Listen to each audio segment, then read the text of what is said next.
Venus and Serena Williams. Arguably two of the greatest female tennis players of all time, the two sisters combined for 31 Grand Slam titles, with 8 for Venus, 23 for Serena. Now, of the two, Serena is actually considered as one of the greatest of all time, regardless of gender. But it wasn't always like this. Venus actually made her professional tennis debut before Serena, all the way back in 1997, when she was only 14 years old. But what stands out to me about this story isn't Venus's success, although she does deserve her flowers. It's actually Serena's. Now, she didn't just sit back and watch as her sister, accomplished goals that they've strived for since they were children. I believe she used this as motivation to further fuel her down the path of greatness she would later go down.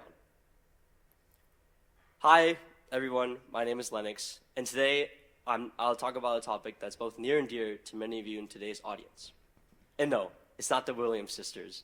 Today, I'd like to be talking about the dynamic between younger and older siblings and how sometimes people may see it as a negative. I believe if approached in the right way, it can actually be used as a way of growth and discovery into finding who you really are.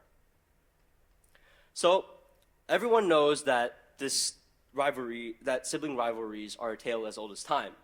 From the biblical story of Cain and Abel to countless arguments I'm sure we've all had with our siblings. This tension is a universal human experience we've all gone through. Now, I want to take a look back into some of history's most famous sibling rivalries to see what we can learn. Oh, look at these lovely ladies. So, this is Mary and Anne, the Boleyn sisters.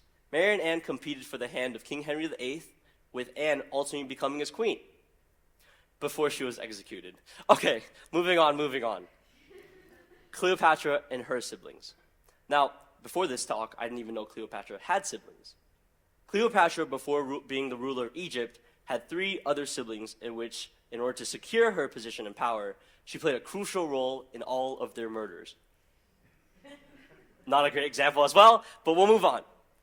Of course, the Ambani brothers. So the 2 men standing up are the Ambani brothers, with their father sitting down, who's the founder of the Indian clothing empire. Now, after their father died in 2002, a bitter feud erupted between the two over the division of the family empire, which led to the split of the company into 2 separate entities. Not a great example as well, but at least no one died, right? Now, moving on, I think we can all see a trend here, though. And no, it's not death. We can see that how each story, we can get a glimpse into the competition among siblings, in this case, over power. I believe that this happens because at its core, we as humans have this natural desire for attention. We compete for our parents' love and approval, which potentially can lead to jealousy and even outright hostility between siblings. And believe me, I'm speaking from experience. Now, I want to go back to the Williams sisters for a second. And unlike the other examples I talked about today, I actually find their relationship quite interesting. Although some may view the relationship being potentially negative, I see it as pretty healthy.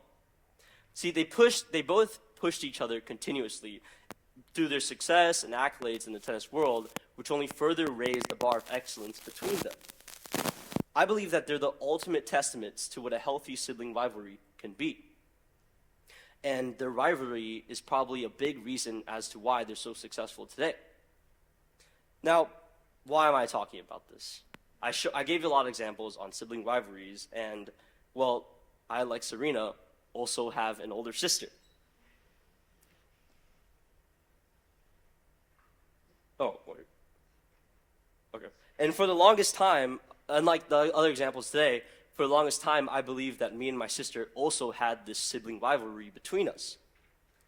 Meet Amelia.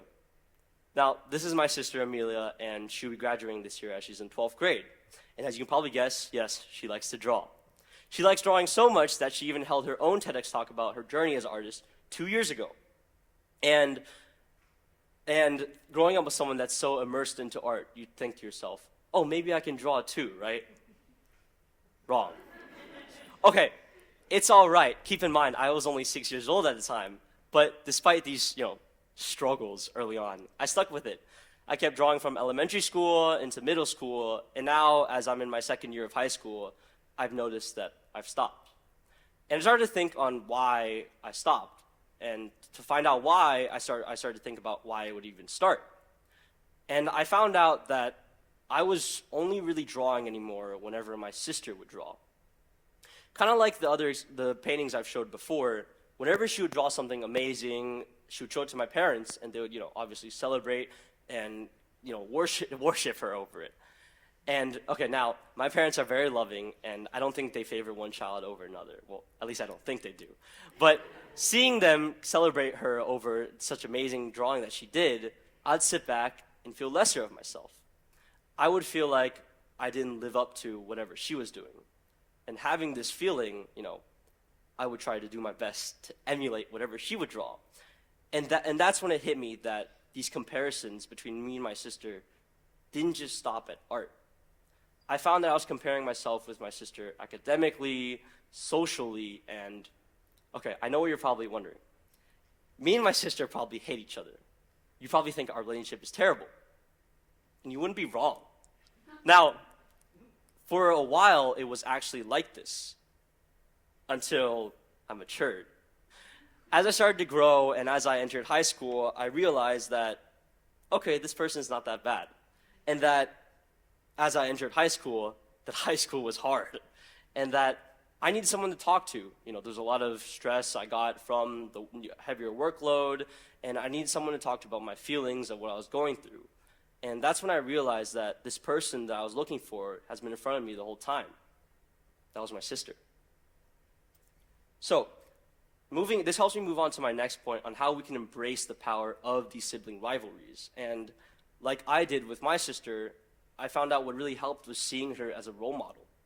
Before, I would use her as an opponent, someone I would just constantly compare myself to, and someone that I wouldn't want to be. But I realized as I started to use her as guidance, and I started to ask her what I should do through my high school life, I found it easier to navigate through high school using her warnings of pitfalls that she went through. I also want to encourage to communicate to your siblings, really talk to them about, and I want to encourage these honest conversations between siblings about your feelings, not just about, oh, what did you have for lunch, or who your favorite teacher is. And I know, especially coming from a teenage guy, that can't be easy. You don't want to talk about your feelings, and that's a sticky subject. But I found out that as soon as I started doing this with someone that someone understood my world so much, I found it easier to communicate to her and easier to really learn more about myself. And most importantly, we need to start finding our own unique paths, because we need to stop comparing ourselves to our siblings or others, because it's really important to start focusing on yourself and developing on your own strengths. Because no one is exactly the same. You can try your best to emulate somebody, but no one is the carbon copy of their sibling or anyone else. And that's a good thing. Because there's no way to let yourself grow if you're so stuck in someone else's shadow. Now,